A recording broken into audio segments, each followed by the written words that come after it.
महाभारत में कृष्ण ने स्वयं इस बच्चे को ब्रह्मास्त्र से बचाया था। ये कहानी उत्तरा के गर्भ से जन्मे महाराज परीक्षित की, जिनके राज्य के साथ शुरू हुआ कलियुग। जब तक कृष्ण पृथ्वी पर थे तब तक कली प्रवेश नहीं कर पा रहा था, लेकिन जैसे ही कृष्ण ने अपना शरीर त्याग किया, कलियुग ने अपने पैर पृथ्वी पर रखे। फिर भी परीक्षित जैसे धार्मिक राजा के राज्य में कली अपना विस्तार नहीं कर पा रहा था। मगर एक दिन परीक्षित जंगल में भ्रमण कर रहे थे। उन्होंने कुछ ऐसा देखा जिससे वो चौंक पड़े। एक बैल जिसके 3 पैर नहीं थे और एक गाय जिसे एक व्यक्ति निर्दयी तरीके से पीट रहा था। वो गाय थी धरती मां और बैल था धर्म, और वो व्यक्ति था कली, क्योंकि कलियुग में धर्म के 4 में से 3 स्तंभ गिर चुके थे। परीक्षित ने तुरंत अपनी तलवार निकाली और कली को मारने चले।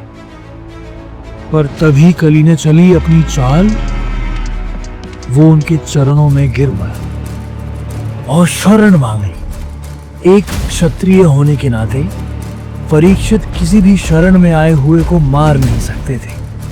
तो उन्होंने कहा, तू मेरे राज्य में नहीं रह सकता, पर मैं तुझे उन जगहों में रहने की छूट देता हूं जहां अधर्म स्वयं विकसित होता है, जैसे कि जुआ, शराब, असत्य संबंध और हिंसा।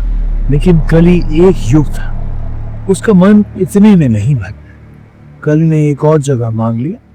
परीक्षित ने यहां एक बड़ी गलती कर दी। उन्होंने कहा, कली तू वेल्थ में वास कर सकता है जहां से अहंकार, वासना, झूठ और लोभ पैदा होता है। कली मुस्कुरा के हाँ बोला और अगले ही पल वो घुस गया परीक्षित के मुकुट में, जहां से कली ने राजा को करप्ट करना शुरू कर दिया। एक दिन शिकार के दौरान परीक्षित प्यास से व्याकुल हो गए। वो जा पहुंचे ऋषि श्रमिक के आश्रम।